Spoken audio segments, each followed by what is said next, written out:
Muy buenos días, bienvenidos a una nueva clase virtual de Economía Política. En esta oportunidad la clase número 4 y la última de la unidad 2 y el primer trimestre. En esta oportunidad entonces veremos la última de las teorías, el keynesianismo, para finalizar con las teorías principales económicas que analizaron el mundo. Pero antes de eso, vamos a avanzar un poco con el contexto histórico en el que estaba escribiendo Keynes, porque esto es fundamental para entender su teoría. Específicamente estamos hablando del periodo entre guerras, esto es, desde la Primera Guerra Mundial hasta la Segunda Guerra Mundial. Para ubicarnos temporalmente, la Primera Guerra Mundial fue de 1914 a 1918 y la Segunda de 1939 a 1945. Como resultado de la Primera Guerra Mundial, tenemos millones de vidas humanas que se perdieron. Esto significa que la población del mundo bajó bastante. Además, como la guerra se dio principalmente en Europa, Europa termina siendo devastada, su infraestructura es destruida. Entonces aparece Estados Unidos como el prestamista que va a ayudar a la reconstrucción del continente europeo. Entonces se convierte en el principal acreedor. ¿Qué significa acreedor? Tiene que ver con cuando tomamos una deuda. Vamos a tener por un lado al deudor y por el otro lado vamos a tener al acreedor. El deudor es el que recibe plata, es el que tiene una deuda. El acreedor va a ser la persona que le presta la plata a ese deudor. Entonces, cuando decimos que Estados Unidos es el principal acreedor del mundo, estamos diciendo que Europa se convierte en deudora y a quien le debe principalmente le va a deber plata a Estados Unidos, al principal acreedor del mundo. Además se hizo un tratado de Versalles que fue muy duro con Alemania, la potencia que había perdido, y que le provocó exigencias que fueron imposibles de cumplir. Por ejemplo, pagar los gastos de la guerra. Esto destruyó la economía alemana, generó hiperinflación, o sea, nosotros tenemos inflación, y estamos hablando de un 40-50% anual. Cuando hablamos de hiperinflación, como pasó en la Argentina, podemos estar hablando de aumentos de hasta el 200% mensuales. Es decir, que en vez de aumentar un 40-50% por año, aumenta 3.000, 4.000, 5.000% los precios. Y por otro lado, se produjo un default. ¿Qué es el default? Volvamos al gráfico anterior donde veíamos al deudor. Tenemos entonces a Europa, que debe plata, mientras que por el otro lado, Estados Unidos es el principal acreedor. Durante este periodo, Europa le va devolviendo la plata a Estados Unidos. Pero ¿qué pasaría si de repente Europa ya no puede pagar más su deuda? Esto haría que entre en default. Es decir, Estados Unidos no va a recuperar la plata que Europa le debe. Esto obviamente es un grave problema para Estados Unidos, porque prestó mucha plata y no se la van a devolver. Pero ojo, porque también es un problema para Europa. ¿Por qué es un problema? Supongamos que tenemos muchos países que son acreedores. Podemos incluir a Rusia, podríamos incluir a Canadá. Estoy poniendo varios ejemplos para demostrar lo que quiero decir ahora. Ya dijimos entonces que Europa no le va a devolver la plata a Estados Unidos. Entonces, esta relación se termina cortando. No va a haber más relación. Obviamente, Estados Unidos no le va a prestar más plata porque no se la va a devolver. Entonces, Europa va a ir a buscar plata a otro lado y se la va a pedir a Rusia, por poner un ejemplo. ¿Qué va a hacer Rusia? Rusia va a ver que a Estados Unidos no le devolvió la plata. Entonces, por las dudas, no le va a prestar nada, porque Rusia sabe que no se la va a devolver. Europa después irá y buscará plata en Canadá. ¿Qué va a hacer Canadá? Lo mismo. No me la vas a devolver, así que no te voy a prestar un peso. Y esto termina generando un problema, tanto para Europa, que no le van a prestar más plata, como para Estados Unidos, que no va a recibir la devolución de la plata que prestó. Esto, entonces, esta situación donde no pago mi deuda, se llama default. ¿Por qué es tan grave el default? Porque va a hacer que nadie más me preste plata. Para ejemplificar lo crítico que fue la situación en Alemania en esta época, les traigo esta imagen, que es un billete de la moneda alemana, de marcos alemanes. Fíjense el valor que tiene la moneda. Si acá vemos, este billete es de 1000 marcos alemanes. Pero acá tiene encima pegado un sello que dice 1.000.000. ¿Cuál es el valor real entonces? Bueno, lo que pasó en Alemania en ese momento es que el papel en el que estaba impreso estos 1000 marcos era más caro que el mismo valor del billete. Entonces, para no imprimirlo de vuelta, le ponían un sello arriba y cambiaban su valor. Esto, en vez de valer 1000 marcos, valía 1.000.000. Les pongo un ejemplo más extremo para que se entienda mejor todavía. ¿Qué está haciendo esta persona? Está empapelando su casa. ¿Y con qué lo está empapelando? Con billetes. Esto lo está haciendo porque el billete vale menos que el mismo papel para empapelar la casa. Entonces le sale mucho más barato empapelar la casa con billetes que comprarse un papel para hacer esto. Esta situación, muy crítica obviamente, y que humilló a Alemania, fue lo que luego promovió que surgieran movimientos nacionalistas, defensores del orgullo alemán, entre los que estaba el nacionalsocialismo o el partido nazi, que llevó a Hitler al poder, desembocando luego en la Segunda Guerra Mundial. Otra de las consecuencias tiene que ver con la caída de los grandes imperios que todavía existían hasta ese momento. Por ejemplo, el imperio austrohúngaro, el imperio ruso, que había caído producto de la revolución bolchevique, que va a llevar al comunismo al poder, y sobre todo el imperio otomano, que es uno de los más viejos del mundo, uno de los que mayor duración tuvo, donde está actualmente Turquía hoy en día. Y cabe destacar que producto de la guerra hubo una expansión desmedida de la producción industrial, porque obviamente todas las industrias estaban volcadas a realizar material bélico, entonces trabajaban mucho más y compraban un montón porque los países estaban en guerra. Sigamos avanzando entonces en cómo era el contexto, pero específicamente en Estados Unidos. Y menciono este país porque es ahí donde se va a producir la crisis de 1929, que es la que va a dar lugar a estas nuevas interpretaciones sobre los estados interventores. En primera instancia, por este aumento desmedido de la producción, la oferta creció muchísimo, mucho más que la demanda, produciendo sobreproducción. Vamos a traducir qué significa esto. Ya lo habíamos visto en las clases anteriores, pero vamos a repasarlo. Tenemos por un lado la oferta y por otro lado tenemos la demanda. La oferta son los productos que el mercado ofrece,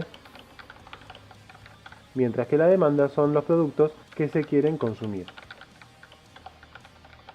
Es decir, si yo tengo una fábrica de lapiceras y fabrico 10 lapiceras, la oferta será justamente de 10 lapiceras. Son las que yo pongo en el mercado. ¿Qué será la demanda? La cantidad de lapiceras que ustedes quieren comprar. Si ustedes quieren comprar 10 lapiceras, oferta y demanda son iguales. Si ustedes quieren comprar 20 lapiceras, la demanda es más alta que la oferta. Si ustedes quieren comprar 5, la demanda es más baja que la oferta. Entonces ahí tenemos otra situación. Por un lado, tenemos la oferta, que es igual a 10, y por otro lado tenemos la demanda, que es igual a X. Vamos a poner porque todavía no sabemos cuánto vamos a demandar. Como les dije recién, si la demanda es 20, esto va a hacer que el precio sea más caro. Yo les puedo subir el precio todo lo que yo quiera, porque ustedes las van a comprar igual. Vamos al caso contrario. Si la demanda es de 5, la oferta es más alta que la demanda. Esto lo que hace es que ustedes compran 5 lapiceras, yo tengo 10, 10 menos 5 es 5, me sobran 5 lapiceras. Entonces tengo que ver qué hacer con estas lapiceras que me están sobrando. Lo que puedo hacer, por ejemplo, es poner promociones de 2x1 o llévate la segunda por un 50% de descuento, distintas ofertas para bajar el precio. Entonces lo que estoy haciendo es que el precio sea más bajo. Entonces vamos al gráfico que habíamos hecho la otra vez, donde veíamos oferta, demanda y precio. Si la oferta es más alta y la demanda es más baja, el precio entonces va a ser más bajo. Si por el contrario la oferta es más baja pero la demanda es más alta, vamos a tener que los precios van a subir, es decir, el precio va a ser más alto. Volvamos acá. La oferta aumentó mucho más que la demanda. La cantidad de lapiceras fabricadas era mucho más grande que la cantidad de lapiceras que la gente quería comprar. Y esto produjo sobreproducción. Se produjo más de lo que se necesitaba. Sobreproducción. Si mi oferta es más grande que mi demanda, el precio va a bajar. Pero si a eso le sumo todavía una mayor oferta, lo único que hago es que el precio baje todavía más. Entonces se produce acumulación de stock. Stock es esta mercadería que yo no estoy vendiendo, que está guardada en un depósito y que básicamente es una pérdida de dinero, porque yo gasté plata para hacer esas lapiceras. Es plata que perdí y no la voy a recuperar porque no la voy a vender.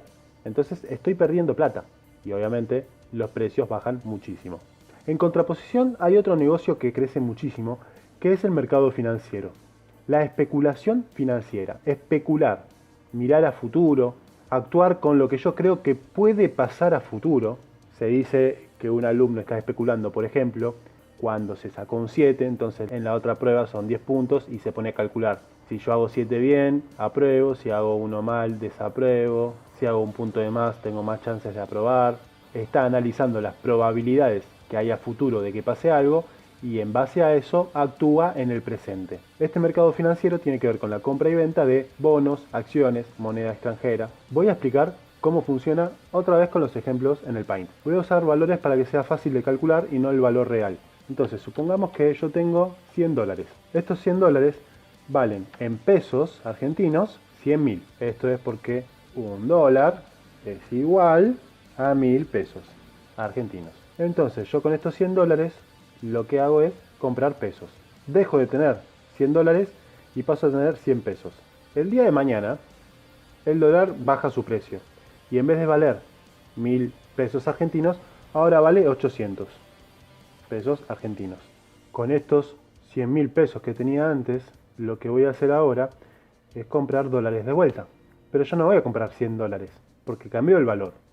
Yo ahora lo que voy a hacer es comprar 125 dólares.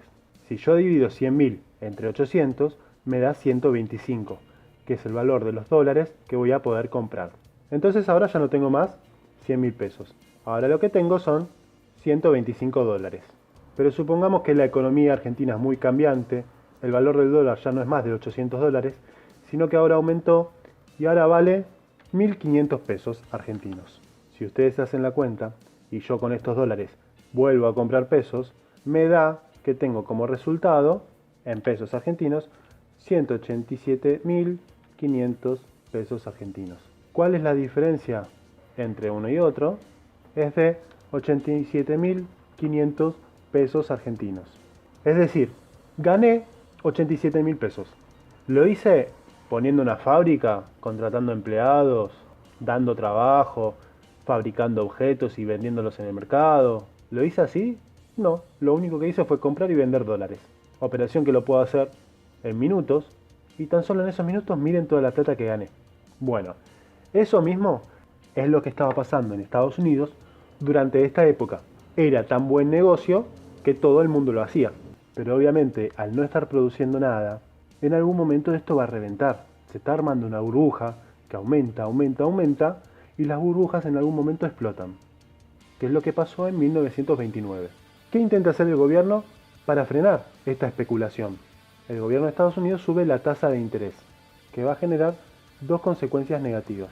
Pero primero, ¿qué es la tasa de interés? Básicamente la tasa de interés es el valor del dinero. Y esto se aplica a los préstamos. Es decir, si la tasa de interés es muy alta, el préstamo va a ser más caro. Supongamos que yo a alguien le presto 100 pesos con una tasa de interés de un 50%. Una tasa bastante alta. La persona que me está pidiendo el préstamo me va a tener que devolver 100 pesos y además el 50% de interés. El 50% de interés de 100 es 50. Entonces, si yo sumo 100 más 50, la persona que me pidió plata me va a tener que devolver 150 pesos. Si yo bajo la tasa de interés y la pongo en un 25%, en vez de 150, me devuelve 25 pesos. Si la subo a 75%, en vez de 100 pesos, me devuelve 175 pesos. Esta tasa de interés es la ganancia que yo voy a tener por prestar plata. ¿De qué dependerá? De muchísimos factores, de la política del Estado, del plazo que me estás pidiendo. No es lo mismo un préstamo que me lo vas a pagar en 3 meses que un préstamo que me lo vas a pagar en 6 años. El préstamo de 6 años va a tener un interés mayor. Entonces, en todos estos casos, la tasa de interés va a determinar el valor del dinero en relación a los préstamos. Si yo lo hago más caro, significa que tengo que devolver más plata. ¿En qué afectó esto al mundo? Ahí sí vamos con las dos consecuencias. Recuerden, Estados Unidos es el principal acreedor del mundo. Todo el mundo le debe plata. Entonces, al subir la tasa de interés, todos le deben más plata todavía. Porque los préstamos son mucho más caros y pedir plata ahora se hizo muchísimo más caro. Por otro lado, tenemos los bancos y los prestamistas, las financieras, que prestan plata y que como en Estados Unidos la tasa de interés es más alta, se van a trabajar ahí, porque ahí tienen mayor ganancia. Si la tasa de interés es más alta, significa que me pagan más por el préstamo que doy. Me conviene, si voy a prestar plata, ir a un lugar donde la tasa de interés es más alta. Si por el contrario van a pedir plata, van a buscar la tasa de interés más baja. Estas son las dos consecuencias que trajo esta política en el mundo, que fue bastante catastrófica por lo que vamos a ver ahora. Se produce entonces el crack de Wall Street. Como les dije anteriormente, para 1929 había una burbuja de especulación muy fuerte que en algún momento tenía que explotar. Y fue justamente en esta época.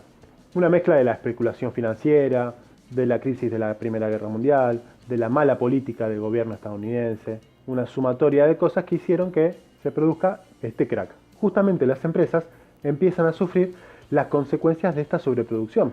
Tienen mucha producción parada que no pueden vender, perdieron mucha plata, perdieron sus ahorros y entonces empiezan a valer menos. Guárdense este dato, las empresas valen menos y ahora lo voy a explicar.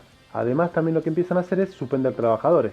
Hay menos trabajadores y si hay una menor cantidad de trabajadores, hay también una menor cantidad de consumidores, porque no tienen plata para consumir. Y si hay menos consumidores, la sobreproducción es todavía más fuerte. Entonces la crisis, en vez de solucionarse, se termina agravando. Lo pongo con un ejemplo. Imagínense que 10 obreros fabrican 5 autos, pero yo de esos 10 autos solamente vendo 5. ¿Qué hago? Suspendo 5 trabajadores. Así estos próximos trabajadores solo fabrican 5 autos. Eso hace que la mitad de mis trabajadores no estén trabajando, la mitad de las máquinas estén frenadas, esos que suspendí van a dejar de consumir. Entonces, si antes vendía 5 autos, ahora voy a vender menos todavía y voy a tener que volver a suspender y bajar salarios y termina siendo un círculo vicioso donde cada vez estamos peor.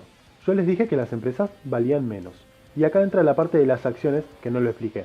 Una empresa, específicamente una empresa que cotiza en bolsa, se divide en acciones. Básicamente las acciones son papelitos, pero que poseen un porcentaje de la empresa. Imagínense que yo voy a Coca-Cola y digo, quiero el 50% de las acciones de Coca-Cola. Eso significa que soy dueño del 50% de la empresa Coca-Cola. La empresa se puede dividir en miles de acciones. Y esas acciones, así como los dólares, se venden y compran en la bolsa de Wall Street. A veces las acciones son más caras y a veces son más baratas. Depende de la cantidad de gente que quiera comprar acciones de Coca-Cola o de la que quiera comprar otra empresa. También tiene que ver el rendimiento de la empresa. Imagínense que le compraban a Steve Jobs una acción de la primera computadora que estaba fabricando y que años después terminó creándose iPhone. Esa acción que quizás la compraron a 50 centavos, imagínense lo que valdría hoy en día. Valdría fortuna. Simplemente porque Apple creció un montón y se expandió muchísimo. En Wall Street se hace justamente esto. Cotizar en bolsa significa que tiene su valor en la bolsa, que su valor se maneja ahí. Obviamente, si yo me pongo un kiosco y es mío y no lo divido en acciones, no voy a estar cotizando en Wall Street. Yo dije que las empresas empezaban a valer menos. Esto significa que las acciones de las empresas valen menos, son más baratas. Y si ustedes tienen una acción que valía 100 pesos y al otro día vale 99, ¿qué es lo primero que van a hacer? Como saben que pasado mañana va a valer todavía menos, se van a apurar a venderla. Pero así como la venden ustedes, todos los demás van a hacer lo mismo. ¿Qué es lo que estamos haciendo entre todos? Haciendo que aumente la oferta. La oferta de acciones es mayor. ¿Y cómo va a ser la demanda? Si yo veo que una acción vale 100 pesos y al otro día vale 99, voy a esperar más días, porque sé que en unas semanas esa acción va a ser todavía más barata.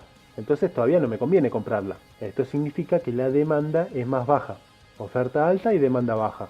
¿Qué pasa con ese precio que estaba bajando de a poquito? Prácticamente se derrumba y ya no vale nada. Vale lo mismo que los billetes de marcos alemanes con los que se empapelaban las paredes. Este pánico generalizado hizo que las empresas no valieran nada, que empiecen a cerrar, que empiece a haber desempleo tremendo y que la economía estadounidense entre en una recesión que durará hasta más o menos mediados de la década del 30, porque se va a reactivar la economía con la Segunda Guerra Mundial. Recesión significa que la economía empieza a retroceder, a achicarse, a perder plata, para decirlo más fácilmente. Este es el contexto en el que escribe John Maynard Keynes, un economista inglés. Ahí les dejo la fecha de nacimiento, desde 1883 al 46, un año después de que terminara la Segunda Guerra Mundial, y que es tan importante junto a otros autores porque sus ideas producen un quiebre con lo que era el liberalismo clásico hasta ese momento. Recuerden cuando hablamos de la mano invisible. El mercado por sí solo va a asignar los recursos de la mejor manera posible. Keynes dijo que esto no es así, que solamente el sistema capitalista no va a lograr llegar al pleno empleo. El pleno empleo es que todos tengan trabajo. Si llegara a pasar que en un país hay pleno empleo, esto es solamente una cuestión de azar, no tiene nada que ver con el liberalismo. Y destaco algo además, una famosa frase de Keynes, que es: en el largo plazo estamos todos muertos. Esta frase parece una obviedad, pero en realidad es una crítica a las teorías liberales. Los liberales decían que hay que acomodar todos los factores de la economía para que dentro de unos años ésta se empezara a recuperar y pueda convertirse en potencia, que es muchas veces lo que se dice acá. Hay que hacer un ajuste terrible, que el pueblo sufra, pero es lo que hay que hacer porque necesitamos acomodar todo para que en un futuro podamos convertirnos en potencia. Y Keynes lo que dice es que mientras esperamos a que llegue ese futuro, que pueden pasar años, vamos a estar todos muertos. Entonces, ¿de qué nos sirve esperar tanto si ya vamos a estar muertos para cuando seamos potencia? Entonces sostiene que la crisis del 29 hay que solucionarla ya. ¿En qué consiste su teoría? Como dije anteriormente, sostiene que el capitalismo por sí mismo no genera pleno empleo. Entonces, ¿quién se va a meter? El Estado. El Estado va a ayudar a que se genere empleo en esa sociedad. Y tiene un punto muy interesante, que es que la demanda pasa a ser independiente de la oferta. Hasta ese momento, el objetivo era que las empresas fabriquen más. Total, después lo van a vender. El gran problema era que las empresas no fabricaban mucho.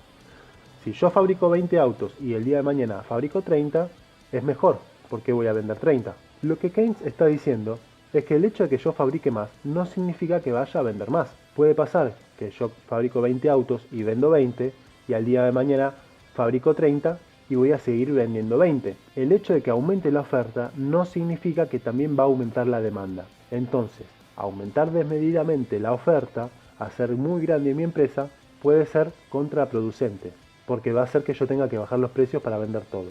Si no, voy a tener acumulación de stock. Y esto fue lo que pasó en Estados Unidos. La oferta aumentó tanto que terminó bajando todos los precios, produciendo una deflación. Es lo contrario a inflación. Bajan los precios. Esta situación, donde empezaban a valer menos las empresas, hay suspensiones, desempleo, termina haciendo que la demanda de la sociedad baje, que sea más baja. Y si esta demanda baja, también termina bajando los ingresos de la nación. Por cada cosa que ustedes compran, pagan un impuesto que se llama IVA, impuesto al valor agregado, que hoy en día es de un 21%. ¿Qué significa esto? Si ustedes compran una lapicera a 50 pesos, el 21% de esos 50 pesos son impuestos que se van para el Estado, y el resto es lo que se queda al comerciante. Es decir, si alguien se las vende 50 pesos, no se va a quedar con toda la plata.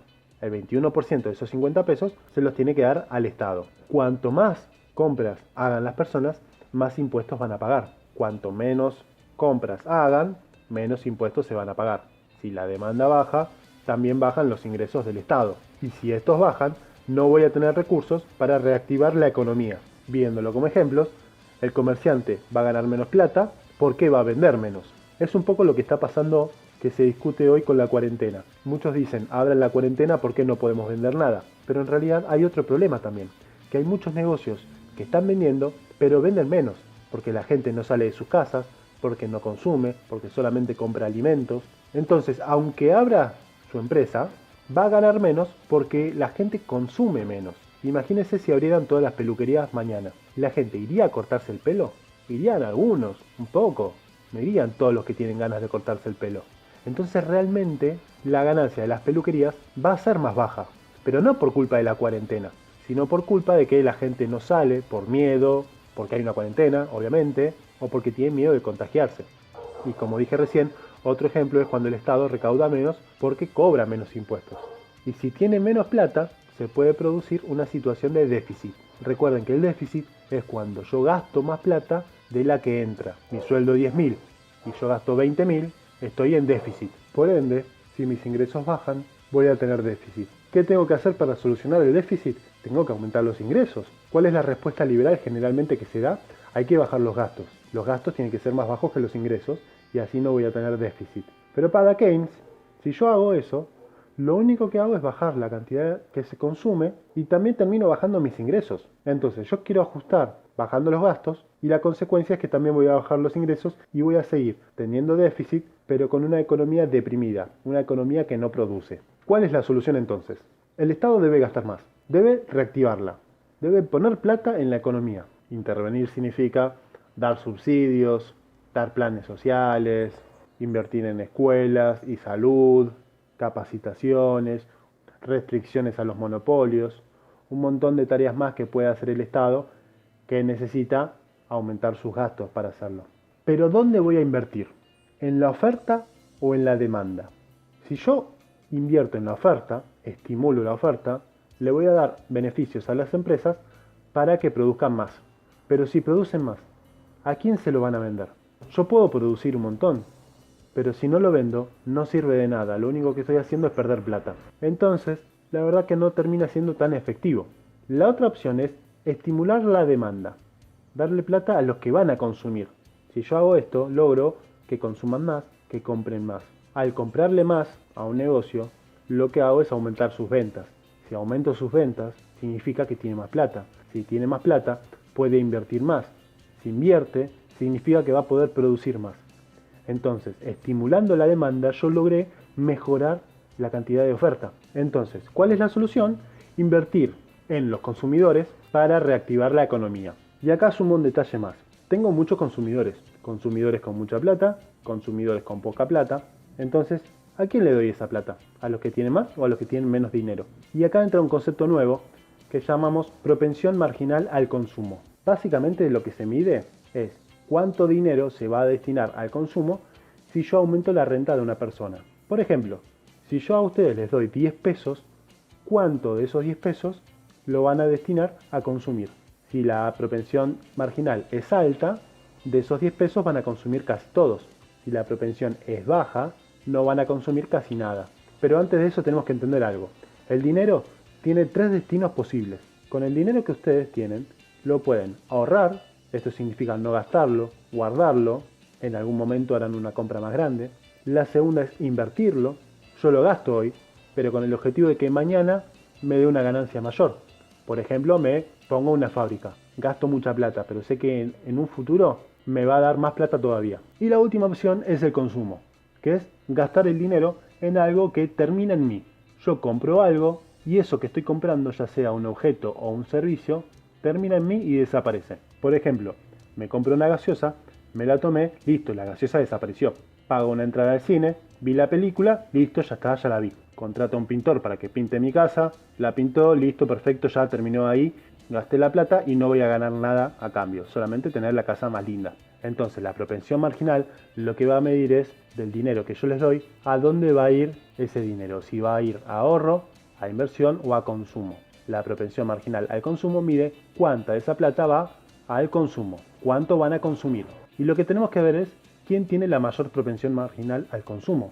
Yo lo que quiero es que la gente consuma, entonces le tengo que dar la plata al que más consume. Obviamente, no todas las personas tienen la misma propensión. Algunas tienen más, otras tienen menos. Si le doy plata al que tiene alta propensión marginal, es muy probable que esa plata que le doy la use para consumir. Si se la doy a quien tiene baja propensión, probablemente no consuma. Quizás la ahorre o la invierta en algo. Y entonces, ¿quién tiene mayor propensión marginal al consumo? Voy a poner un ejemplo. Nombro 2 personas. Ramona, esta mujer que vivía en la villa, que murió hace poco por coronavirus, que estaba reclamando que pusieran agua en la villa, y Susana Jiménez. 2 realidades completamente distintas. Una que está viviendo en Punta del Este y otra que vivía en la villa. Si yo le doy 100 pesos a Ramona, ¿qué iba a hacer con esos 100 pesos? Lo más probable es que fuera a comprar agua porque no tenía, estaba consumiendo. Si yo le doy esos 100 pesos a Susana, ¿qué va a hacer con esos 100 pesos? Y agua ya tiene, comida ya tiene, vivienda ya tiene. Probablemente se los guarde para quizás hacer alguna compra en un futuro o los invierta en algún lugar. No los va a usar para consumir. Entonces, ¿a quién me convenía a mí darle la plata? En este caso a Ramona, a los sectores más débiles de la sociedad. Quiero ejemplificar esto con un video bastante interesante de un programa periodístico. Aclaro que es un programa kirchnerista, pero está bueno esto porque el kirchnerismo, muchos de sus funcionarios, se autodenominaban como keynesianos. Lo que va a implicar que este video que vamos a ver a continuación va a defender con humor las posturas del keynesianismo. Lo va a explicar mucho más gráficamente y más sencillo de entender. Muy bien. Che, ¿viene el cadete hoy o no viene? ¿Va a faltar otra vez? ¿Viene? Hablaba recién del segundo semestre de crecimiento. ¿No fue un error hablar que el crecimiento iba a arrancar en el segundo semestre y que finalmente no arrancó y eso genera expectativas negativas?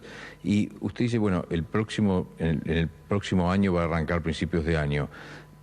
La inversión parece que no terminó de ser nunca un motor para el crecimiento y el consumo se dejó un poco de lado y el consumo es lo que no arranca. ¿Cuál fue la razón para apostar a la inversión y no al consumo y si eso no fue un error? ¿Y cómo apostás al consumo? ¿Cómo se hace para que crezca el consumo? Porque digamos, el consumo sigue cayendo aunque estamos terminando el año. Pero, ¿y cómo haces para que el consumo aumente? No ¿Volvés a imprimir billetes y volvés a aumentar la inflación? ¿No hay ninguna respuesta para cómo incrementar el consumo?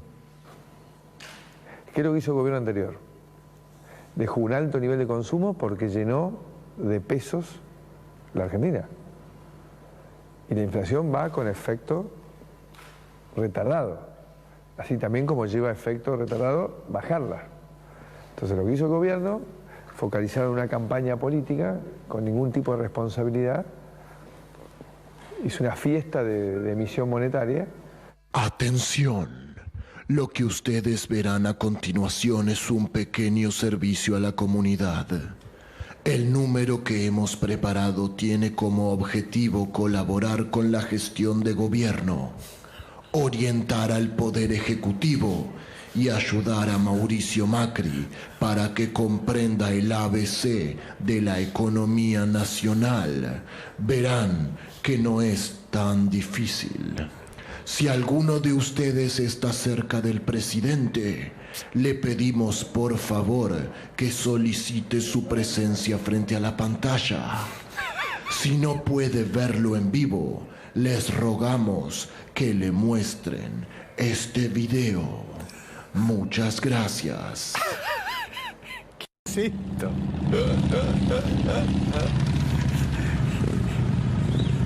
Buenas noches. Esto es muy sencillo lo que vamos a hacer, ¿está bien? Es muy sencillo. Una lámpara. No, todavía no, ¿eh? Una lámpara, Roberto. Una lámpara. Fíjate cuánto vale, por favor. Ok. Un pedazo de bondiola. No sé si lo puede tomar la cámara. Ahí está. Roberto tiene una lámpara y Darío va a tener un pedazo de bondiola. ¿Qué pedazo? Vos, nada, amigo, pero tranquilo. Ya vas a ver. ¿Te gusta, Darío, la lámpara de Roberto? Sí, de hecho la Está quería. linda, ¿no? ¿Cuánto vale, Roberto, la lámpara? Y está 200 mangos. 200 mangos. ¿Cuánta plata tenés, Darío? A ver. 130 pesos tengo. Pero la puta. No llega, che. No. Tiene 130, vale 200. ¿Qué tenés, un pedazo de bondiola? Peso de bondiola y 130 pesos. ¿Y cuánto vale la bondiola? La bondiola vale 100 pesos. 100 pesos vale la bondiola. Mirá vos. 65 pesos. ¿Vos tenés 65 pesos? Sí. Está buena la bondiola, ¿no? ¿Tiene Sí. pinta? Sí, tiene pinta la ¿Te bondiola. gustaría comprarla? Me gustaría comprarla. Bien. ¿Cuánta plata tenés vos, Roberto?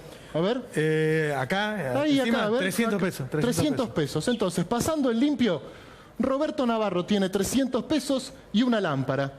Darío tiene 130 pesos y una bondiola. Iván tiene 65 pesos. Darío quiere comprar la lámpara, Iván quiere comprar la carne. ¿Vos qué querés hacer con la guita? Yo voy a comprar el Levac. Y Roberto lo va a invertir en Levax. Bueno, miren esto, ¿eh? Yo tengo 100 pesos. ¿Está bien? Miren lo que ocurre. Presten mucha atención, ¿eh? Yo le voy a dar 100 pesos a Roberto Navarro. Ahí está. ¿Qué vas a hacer con la plata? Invertir en Levac. Lo vas a invertir en Levax. Perfecto. Sí. Yo le di 100 pesos a Navarro, que es el que más tenía, y él lo va a invertir en Levax. ¿Vos compraste la lámpara? Todavía no. No. ¿Vos compraste la carne? Todavía no. Pero, increíble. Ahora, miren esto, porque es mágico esto, Préstame. Si en lugar de dárselo a Roberto, que es el que más tenía, yo se lo doy a Iván, atención, Vos querías comprar la carne, ¿no? Sí. ¿Y cuánta plata tenías? 65 pesos. ¿Y cuánto vale la carne? 100 pesos. Mira, yo te doy 100 pesos. ¿Y ahora podés comprar la carne? A ver si la cámara lo puede tomar atención, Se está reactivando el consumo Ahora en este sí, momento. ahora sí, la música. Se está reactivando el consumo en este momento. Ahí está. Él le da la plata y él le da la carne. Increíble. Ahí Se está. vendió una bondiola en la está. Argentina. Ya está empezando a suceder. Para todo ahora, lo que estás explicando. ¿cuánta plata tenés ahora? Ahora tengo 230 pesos. ¿Y cuánto valía la lámpara? 200 mangos. O sea, que ahora te alcanza. Me alcanza, mirá. ¡Ay, se está reactivando el consumo de Con dos de la boludo! botella. Esto es increíble. Permiso, Sí.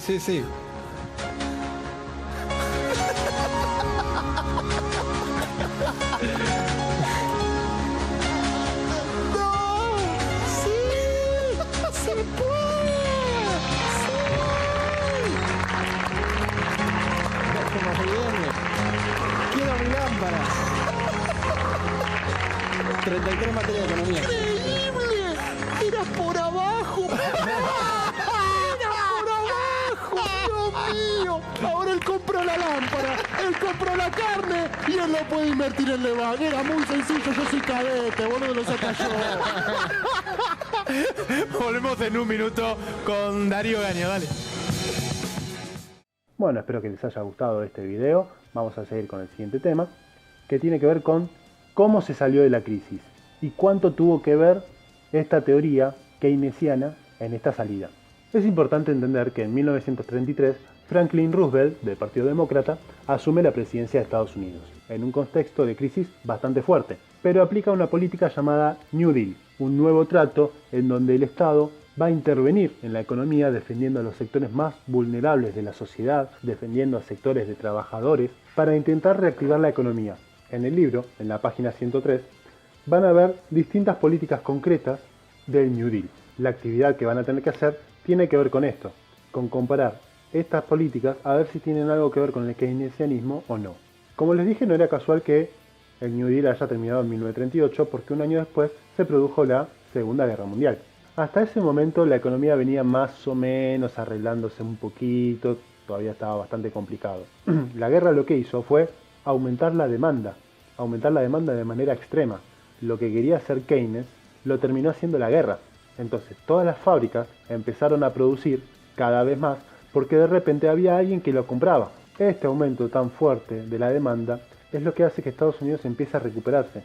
Como les dije recién, el New Deal ayudó bastante, pero tampoco es que reactivó completamente la economía estadounidense. Después de la Segunda Guerra Mundial, Estados Unidos se convierte en una potencia internacional, la primer potencia del mundo. Tiene mucho que ver con esto. Para los años posteriores de la guerra, el mundo va a estar dividido entre Estados Unidos y la Unión Soviética, y hay una preocupación muy fuerte del capitalismo para frenar el avance de la Unión Soviética al resto de Europa, para frenar el avance del comunismo. En este sentido vamos a tener el Plan Marshall, un plan de Estados Unidos para la reconstrucción de Europa a través de distintos créditos, otra vez Estados Unidos como acreedor del resto del mundo, y se empiezan a producir lo que se llaman estados de bienestar. Estados que tienen como objetivo asegurar que toda la población tenga un mínimo de derechos asegurados, lo que va a implicar que las condiciones sociales sean buenas, pero también el gasto del Estado va a ser bastante elevado. Este periodo, hasta más o menos 1973, es conocido como la Edad de Oro, los 30 años dorados, los 30 gloriosos años, distintos nombres que tienen que ver con lo bien que le iba al mundo en términos sociales. Pero como les dije, el gasto del Estado era muy elevado y en algunos lugares se terminó haciendo insostenible. Si bien el Estado brindaba varios derechos, no lo podía solventar.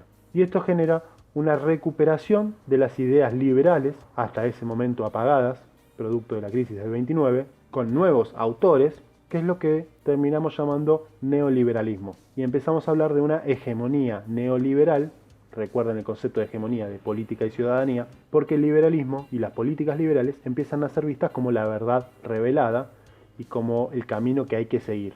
Sus máximos exponentes en la década del 70-80 van a ser el presidente Ronald Reagan de Estados Unidos, del Partido Republicano, históricamente más de derecha que el demócrata, y Margaret Thatcher, primer ministra del Reino Unido, la misma que gobernaba el Reino Unido cuando se produjo la Guerra de Malvinas.